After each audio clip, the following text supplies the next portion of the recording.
এটা সময়ত মই মোৰ জীৱন শেষ কৰাৰ কথা ভাবিছিলোঁ, কিন্তু পাছত মই বুজিলোঁ যে মই এইটো কৰিব নোৱাৰোঁ আৰু মই ঘূৰি আহিবলৈ সিদ্ধান্ত ল'লোঁ। 24 এপ্ৰিলৰ দিনা মই নিজে ঘৰৰ পৰা ওলাই গৈছিলোঁ। মোক কোনেও লৈ যোৱা নাছিল, মোক কোনেও জোৰ কৰা নাছিলে আৰু এইটোত কোনো তৃতীয় ব্যক্তি জড়িত নাছিল। লগতে মই স্পষ্টকৈ ক'ব বিচাৰিছোঁ যে এই ঘটনাটোত কোনো উবাৰ বা ৰেপিড' ড্ৰাইভাৰৰ কোনো ধৰণে জড়িত নাছিলে। মোৰ ঘৰৰ পৰা মই জালুকবাৰীলৈ গৈছিলোঁ, তাৰ পিছত পল্টন বজাৰৰ পৰা শ্বিলং গ'লোঁ। আৰু এটা গুৰুত্বপূৰ্ণ কথা মই স্পষ্ট কৰিব বিচাৰিছোঁ, মই মোৰ মাক যি মেছেজ পঠাইছিলোঁ যে মই বিপদত আছোঁ আৰু মোক ক'ৰবাত লৈ গৈছে, সেইটো সঁচা নাছিল। মই সেই সময়ত বহুত মানসিক চাপত আছিলোঁ আৰু মই মোৰ মা দেউতাক মোৰ মানসিক অৱস্থাটোৰ বিষয়ে অনুভৱ কৰাব খোজা নাছিলোঁ।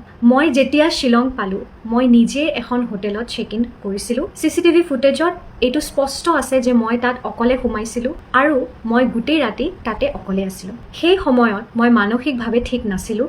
মই বহুত চিন্তাত আছিলোঁ, বিভ্ৰান্ত হৈছিলোঁ আৰু মোৰ মনটো একেবাৰে স্থিৰ নাছিল।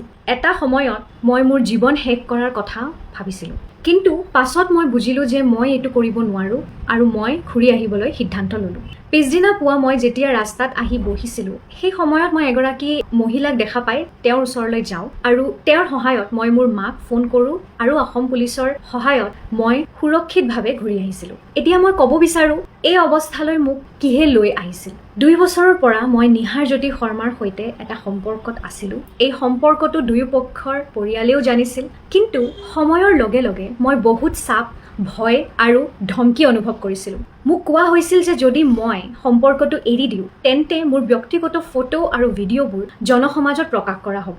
লগতে মোক এইটোও কোৱা হৈছিল যে মোৰ বা মোৰ পৰিয়ালৰ ক্ষতি কৰিব।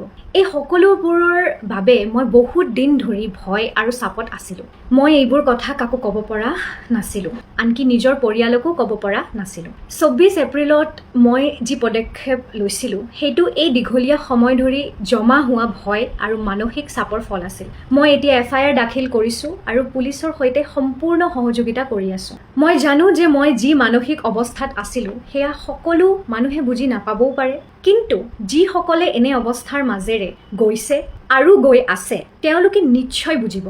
আৰু মই আন মানুহকো, মহিলা হওক, পুৰুষ হওক বা আন যিকোনো ব্যক্তি এনে অৱস্থাত থাকিলে অনুৰোধ জনাওঁ, দয়া কৰি নিঃশব্দে নাথাকিব। নিজৰ কথা কওক, কোনো বিশ্বাসযোগ্য মানুহ বা পুলিচৰ লগত কথা পাতক, তেওঁলোকে আপোনালোকক নিশ্চয় সহায় কৰিব।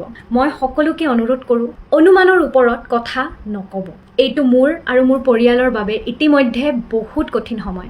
এতিয়া মই মোৰ সুস্থতা আৰু আগলৈ আগবাঢ়ি যোৱাৰ ওপৰত গুৰুত্ব দিছোঁ। শেষত মই সকলোকে আমাৰ পৰিয়ালৰ বিপদৰ সময়ত মোক আৰু মোৰ পৰিয়ালক সহযোগ কৰাৰ বাবে অশেষ ধন্যবাদ জনালোঁ আৰু তাৰে লগতে মই অসম পুলিচৰ যিবোৰ পুলিচ অফিচাৰ্ছ মোক ইমান হেল্প কৰিছে, সহযোগিতা দিছে, SP মেম মৈত্ৰী ডেকা, তাৰে লগতে DCP ছাৰ আমাৰ Bolin Deori sir, ACP Dimpi Baruah ma'am, তাৰে লগতে মোৰ IO Hirakjyoti Pegu sir, Mrityunjay sir, সকলোকে মই অশেষ ধন্যবাদ জনাইছোঁ।